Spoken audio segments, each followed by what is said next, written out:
It's my pleasure to introduce Numa and Kirio, an interview with Fiona Pearson. This is, and can we have the slide?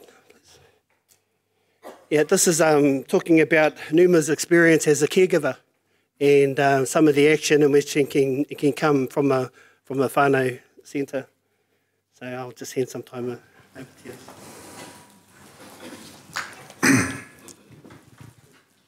Well, that was a very good warm-up for us, Numa. That was fantastic. We couldn't have had a better introduction, I think. Some of those moves are a bit old. You should know. I do. Numa, we're going to have a conversation for a little bit about the experiences that you've had, but right at the beginning, could you just give us a general introduction, who you are, what you do, who your family consists of, that kind of general, set the scene, colour it in for us a little bit. Okay, I'm one of 9 children born to Jimmy and Ngā. I'm the 6th one. That's the best place. I was born after Terry. There's only a gap of about a year between the two of us. This is your brother? Yes. Yep. I have 7 children, 5 to my first wife, and I have 2 to my partner right now. I became a carpenter when I was very young, and then I dabbled in a couple of other jobs until about 94 when I joined the prison service and as a prison officer, and until last year, November. That was your work? Yep, that was my work, pretty much for about 17 and a half years, and locking up people ain't a good thing, but someone had to do it. And then, what am I doing now? Currently unemployed. I think when you, I don't know how people feel when I looked after Terry. So that's what we're going to come on to now in terms of the story of cancer in your family, and I guess you will know where the beginning of that was for you with your journey with Terry. It was when it really took off and really had to put it in was probably around about Feb 2011. This is February last year? Yeah. Yeah. So what happened then? I knew something was wrong with him. Terry had been prior to 2010. Dad passed away about August, and about June, July, you knew something was wrong, and because he was sleeping in, he was resting, he was hurt sometimes, and he says there's something. He even made comments like, feeling a bit sore today, blah, blah, blah. And that's not how he's been. Right. So it was odd? Yeah, it was odd. We knew something was wrong. And then about 2010, Dad passed away. We just got on with it. In about September, he was off to see his doctor. And he didn't say much. Terry is pretty much a private person, keeps a lot of stuff to himself. And he wouldn't share that with me. And then it wasn't until about he was being sent by his doctor to go see a specialist at the hospital. Right. But you know, the system's quite slow. A lot of waiting between. Yeah. And so he, it wasn't until then he went in for some tests and all that, and he still wouldn't tell me anything, you know. And it wasn't until about January, Feb, he sort of came out and says, "Bro, I have cancer." And that was it. What was his cancer, Numa? You'll have to excuse me. It's only been about 6 months, people. His cancer was rectal. And when he told you that in January, February, what was the picture for him as far as he knew it? What was going to be happening?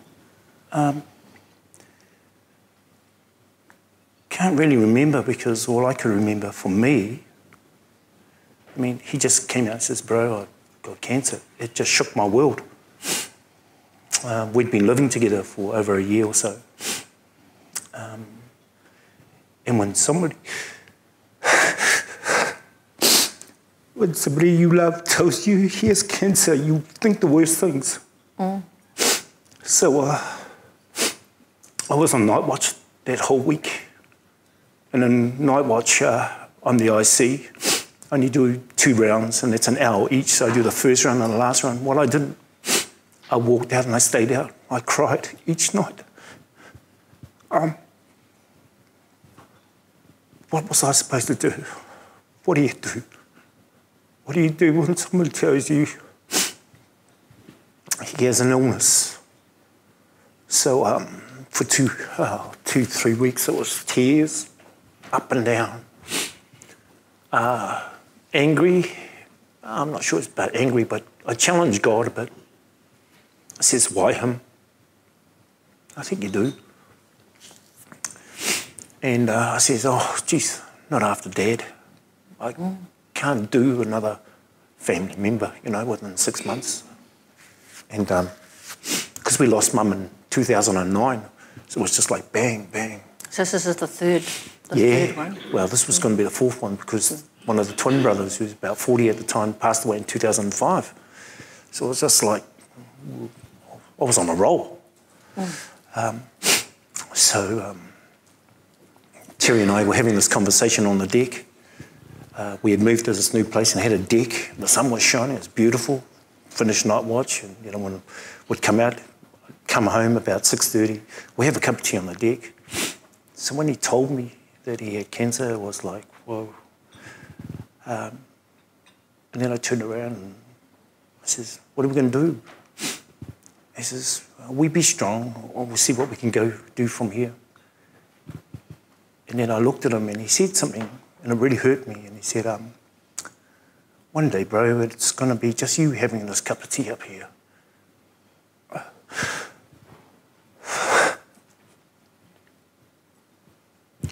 I says, until that day, bro, we'll manage it. So he had a knowing at that stage that he was going to lose his battle with cancer? No, it was like, he was just preparing me. Right. And he said, be strong. In anything we do, we be strong. I says, okay, mate. And so that's what we did. I remember you talking once with me about how Terry was a good mentor for you. He was a bit of a guide and a mentor, and I think thought about the things that you might not have thought about for yourself. I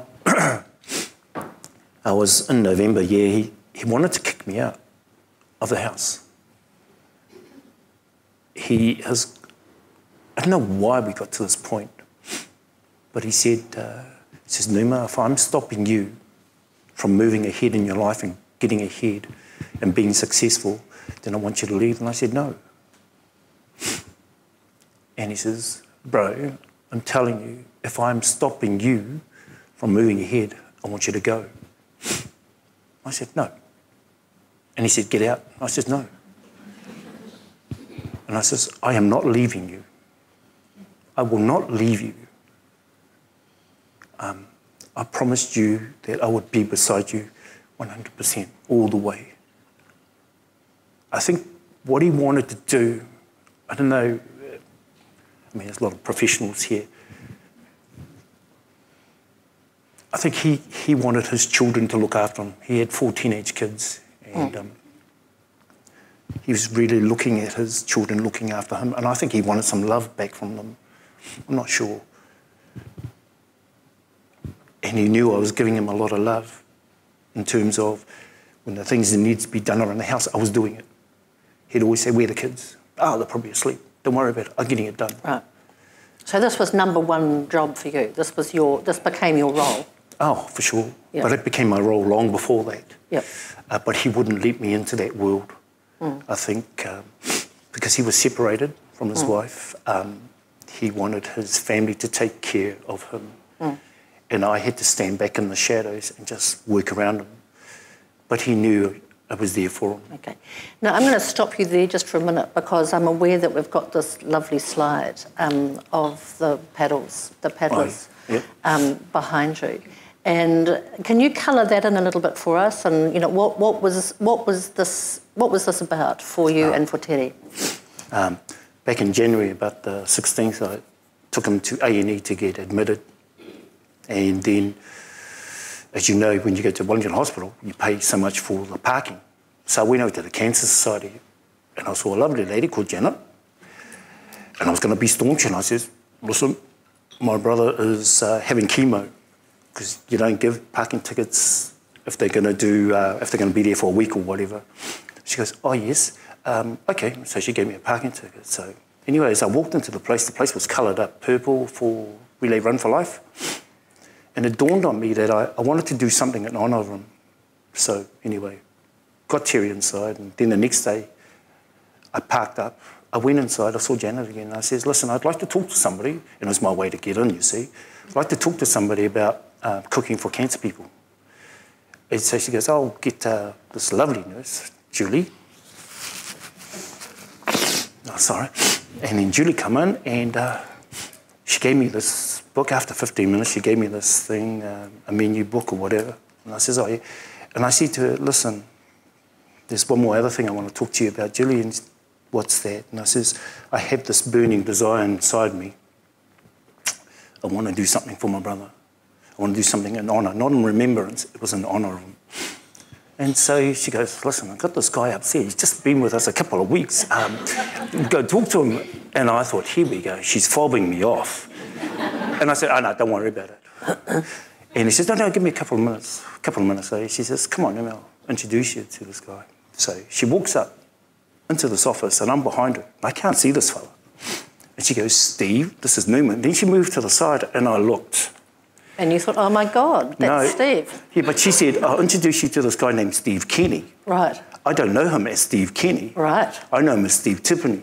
Right. And so when she moved to the right, she goes, Steve, this is Nick. And I went, bro. And he goes, bro. And, you know, the bro thing comes, and then that was it. And back in 2004, I was asked to paddle from Titahi Bay. And that's how I met Steve. Knew of Steve. 2004, bro? Yeah. So anyway, I told him that Terry was inside with cancer, and I want to do something. Of course, Steve goes, I've got the right thing to do. And I says, what's that? We'll paddle. Okay. We'll paddle from Auckland to Wellington. And you know that stun mullet look? Bang. Okay. So that's a really good idea. Yeah. Yeah, that's right. So I went across, anyway, we finished, and I went to go see Terry, and it was about Thursday, and he was quite uncomfortable. People were coming in. I wanted to tell him what I wanted to do. I couldn't. Friday came. I still wanted to tell him. I couldn't. Come Saturday, he was in a bit of a tiff. I was in a tiff with him, and I suppose that's what you can call it. Then I said at 10:30 when I was leaving at night, because I said, bro, they want me out of here by 8 o'clock, not by 12. And he says, sweet, go. And I says, listen, you know Steve? He goes, yep. I says, I want to do a paddle for you in honour of you, okay? We're going to paddle from Auckland to Wellington, okay? Yep, see you, bang, walked. The next day I came back, and I always came back. I always got up about 6 and organised everything. About 7 o'clock I tried to get up to the hospital to see him. Sat down. As soon as I sat down, bro, I've been thinking, he says. What you been thinking? About that paddle? Uh-huh. Why do you have to paddle from Auckland to Wellington? Oh, because Steve said. And he says, why don't we paddle from Titahi Bay around to Frank Kitts like we did before? So he's already joined? He hadn't slept. If you know Terry like we know Terry, Terry's mind, his body may have been deteriorating, but his mind was sharp. And he says, listen, we can do this, get these people on board, blah, blah, blah, yada, yada. Get all the boys that we paddle with, our original crew. There's one of them there, old Neil. And we'll get our boys together, and we do this last paddle. And the idea was we paddle from Titahi Bay with him in the support boat, and we paddled it. Around the south coast? Around the south coast, yep. Yeah. and just to highlight how tough it would be. And he wanted to document his cancer journey. And that's how it really started. So it started with him, it started with an idea and then with him bearing witness to the journey that he was on and also doing this, being an integral part of it with you. Yeah, and he wanted to highlight, you know, his journey through cancer, but also the health journey and what he could have done and that sort of stuff, I suppose. And anyway, we wrote down a few notes. He says, get Jessamine, which is my eldest daughter, and she's pretty onto it. She's a bit like him. And he says, get her now. And it wasn't like, can you please go? It was, now, bang. You just didn't mess with them. You just got it. And Jessamine was tired and she'd been working hard. And I go, baby, can you come to the hospital? What for, Dad? Your uncle wants to see you. Hang on. Jessamine, is uncle here? Yes, I'll be there very soon. I'm going to stop you there because we're going to jump ahead to the fact that Terry didn't make this journey. So I want you to talk about what happened then and what happened then. I never dreamed he wouldn't be on the boat with us. He was going to be there. And it was about a week before he passed away, before we did the paddle. Did that at all, did you ever think that you wouldn't do the paddle as a consequence of the fact that Terry died? No, I was always going to do it. Right. Regardless. Right. There was a number of options open to us because I noticed that he wasn't getting any stronger. He wasn't the same. He was going down. But I couldn't see that. And so when he did pass away, it was like during that week of doing his funeral, I decided to make the change. And that change was between the fountain and Oriental, the lighthouse. It's a K there and a K back. And I sat down with Steve and I said to him, bro, I'm going to change the course. I don't care what anybody says, I'm going to just change it. The K up and a K back, we'll do it 48 times, which is 96 Ks. 48 is how old he was. And that's why we did it.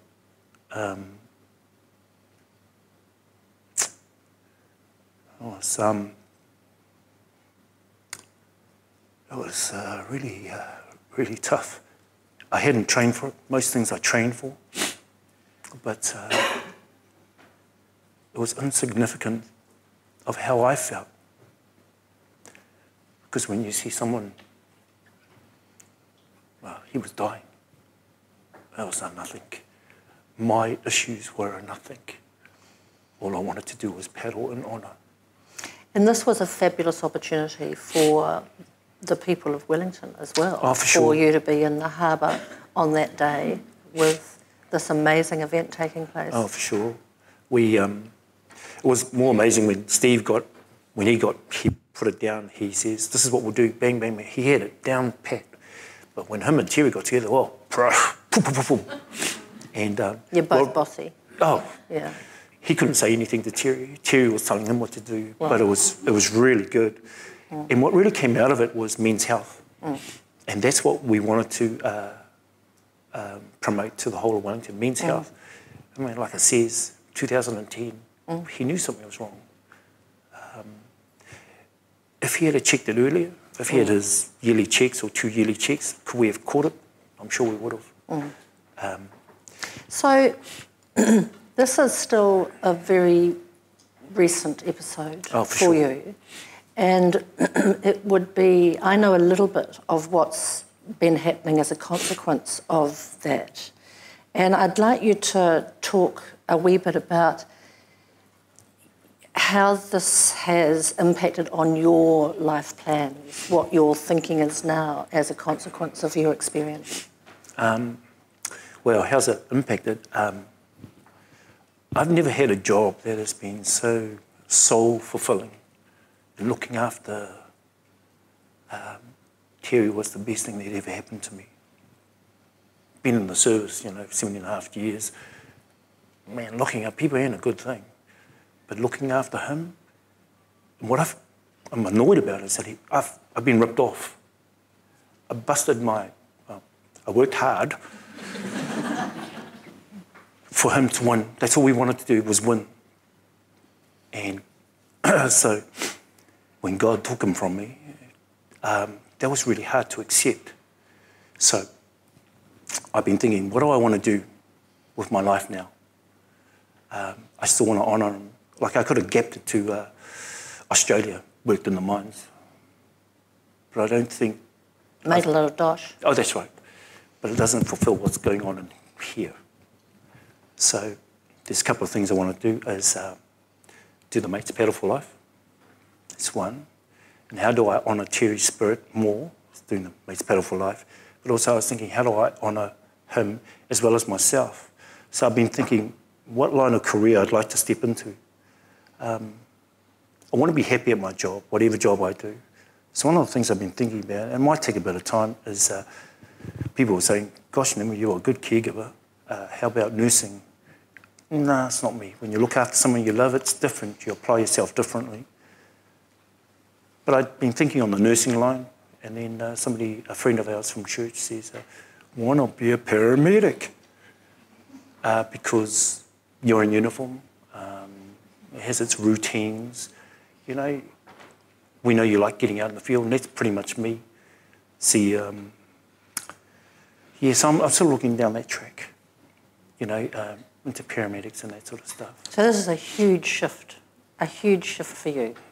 Yep, people say it's a huge challenge. It ain't challenging until you see your brother die in your hand. It's a nothing. Hey? So we wanted to, I want to do that. Yeah. Numa, thank you. Thank you for coming today and for having a bit of a chat with me.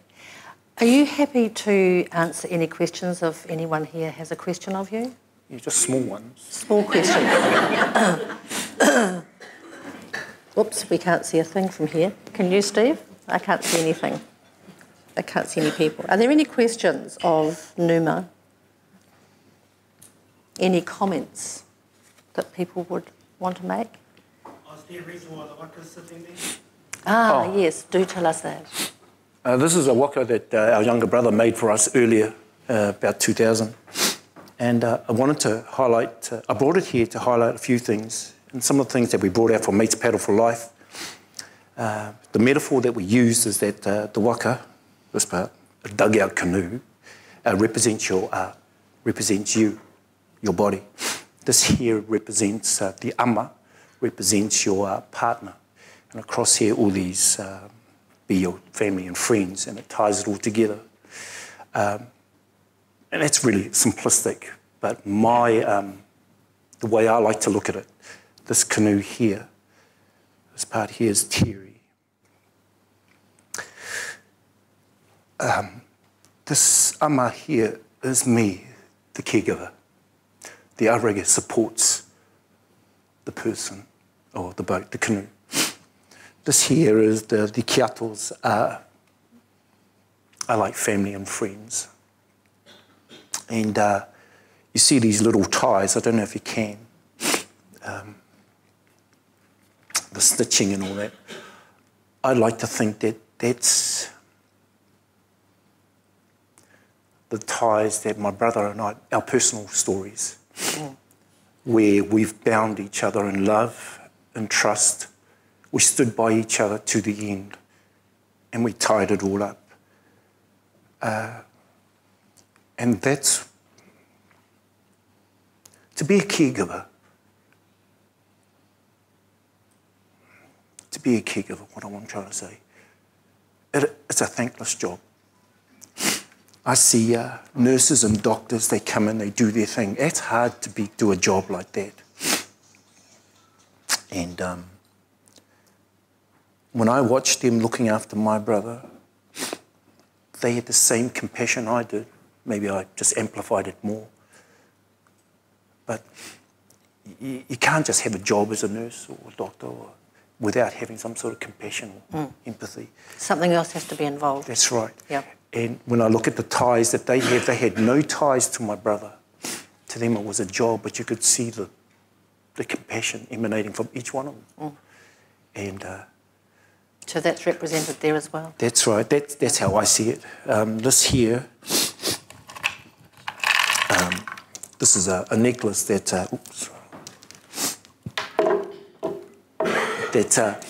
our combined youth of 30, 40 years ago, they came and saw us, me and Terry. They did too. Terry and I were supposed to wear this on our last leg in our paddle together. He had his one, I had my one. Well, he took his one with him. I made sure he took his one with him. I tied it on him. I still have mine because one day we'll hook up again and we'll do a bit of a paddle up there, you know, help out with the old man up there, you know. But with all this tied in, I brought this purple flower that my youngest daughter bought, and it's the colour purple, and it's for her hair. Terry's favourite colour was purple, so I put that in there. Also, one of the things that when I moved him to his room, he was given an angel, and he had that over his bed watching him. The first thing he asked for wasn't, where's this or that? He says, where's my angel? Man, I had to find the angel. And I found the angel, but I wasn't going to put it in with him because I wanted him to watch over me. That's why I put this in this canoe here. Yeah, this bounds our love. Our love was quite deep for each other, you know, like through our married life. I don't know how you see it, but... True brotherly love. Oh, for sure. Unconditional way. Numa, thank you. No, thank you so much. All right, thank you. Thank you.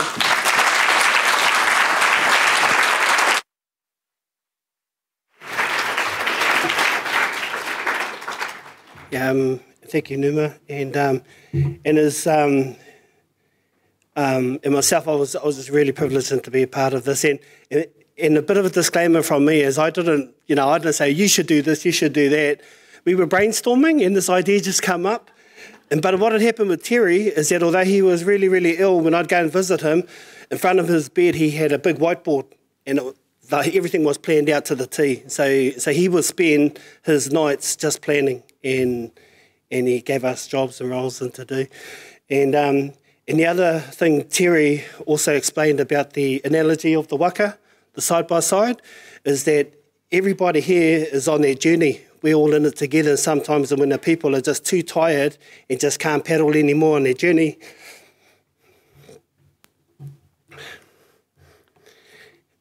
and then everyone else kicks in while they rest. So it's their whole supportive care movement going alongside, and as part of it is that they had called in the old crew from about, how many decades ago, Neil? About 12 or 13 years ago. They all came back from wherever they were to paddle in this, and it'll be ongoing.